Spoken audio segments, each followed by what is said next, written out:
So last week I shared a video talking about my journey in becoming best friends with death, which sounds really morbid. So today, no tears. I really just want to talk to you about where a lot of this deep fear around death comes from.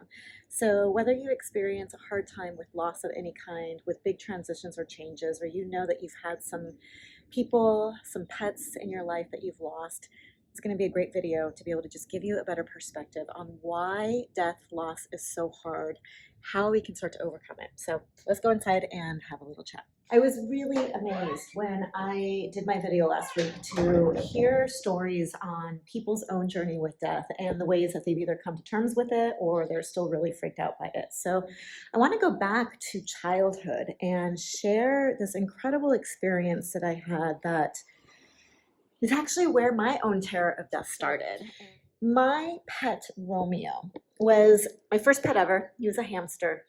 And I don't remember how long I had Romeo, but he was just this beautiful little being that I would give so much love and attention to. I was in elementary school at this time, and my sister had a hamster herself called Juliet.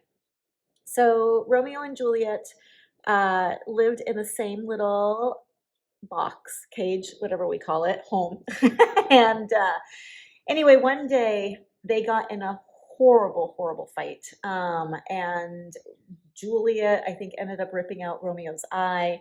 Amazingly, Romeo survived. But sometime after that, I remember going to say hi to Romeo one morning before I was getting ready to go to school, and Romeo was breathing very, very heavily and was not looking well. He was dying. And in the morning, my mom would already be at work. My dad had already left for work. So it was just me and my sister getting ready for school and waiting for a neighbor to come pick us up. And I put Romeo in a little box. I stuffed the box with cotton balls. And I wrote a note to my mother saying, "Mommy, Romeo is dying. Please don't let him die until I get back from school. Please save him and take care of him." When I got home from school, Romeo was dead. We're all going to have losses. We're all going to have these moments where we lose someone or something that we love. There's no way to get around it. This is like the one constant that we can all be guaranteed of.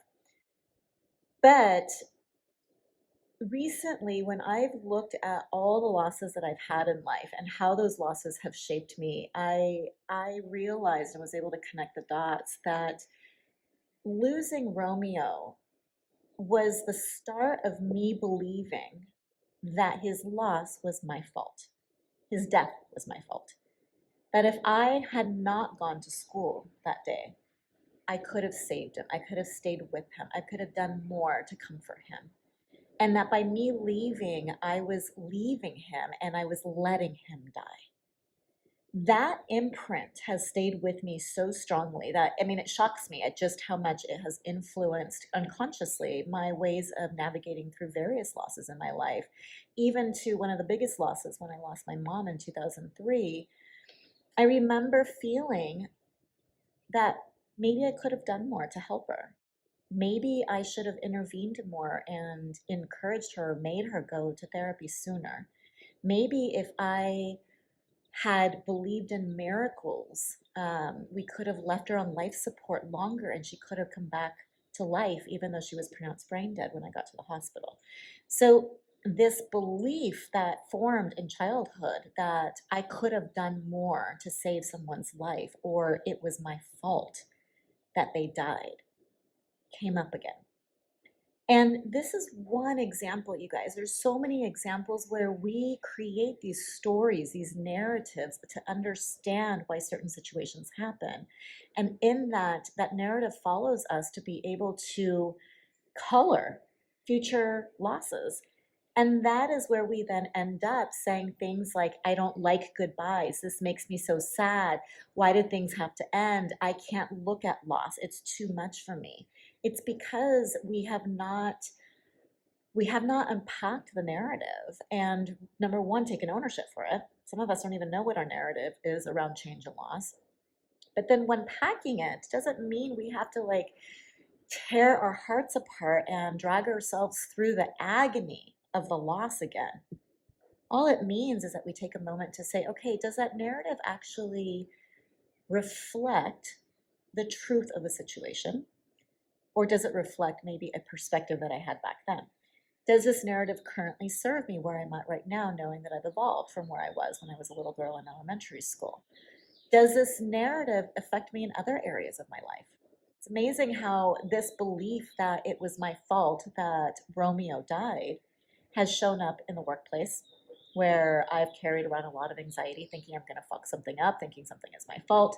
It's followed me into friendships where if something goes awry, or a friend, wants to do something, I've been, not current, I've been over accommodating, so that I make sure they're happy at my expense because I don't want them to think I'm doing something wrong or fucking things up. It's shown up in my love relationship. It's shown up with my family, and obviously, with any potential losses or losses that I do go through. That voice of "it's your fault" comes strong. This is a really great invitation to look at where your narratives around goodbyes, around loss, around change of any kind, where they started to get formed. And a really simple exercise is to do a timeline. Go back each year, go back each 3 years, and identify any losses that you've had and what the narrative is that you told yourself about your role in it, and or what you believed about that loss. And this helps you quickly start to identify the stories that you're carrying in your subconscious. Bringing them to the surface gives you actual empowerment because now you're aware of them and you can start to trace where they also might be showing up. And then the most important part, do that self-reflection. Is this narrative still valuable to me? Does it apply? Is it truth? And where do I want to change the narrative for myself? As always, just know that this is a tender spot for all of us in our hearts. But if we don't shine a light on the tenderness, we cannot in any way start to grow around it. This is a topic that we tend to keep taboo because we just don't know how to navigate it differently, which is exactly why I want to bring this out in the open so that we can have better dialogues around it. We can understand that death and loss does not need to be heavy, burdensome, sad always. Yes, those experiences are there, but there's so much more on the other side that can allow the lightness, the ease, the joy, the relief, the gratitude, all of that to come in. It's all the stuff that I talk about in my book, The Good Goodbye. And it's truly what I'm being given a chance to create right now is a good goodbye to this old narrative that has told me for decades that it's my fault, I'm fucking things up. It's time to let that story go.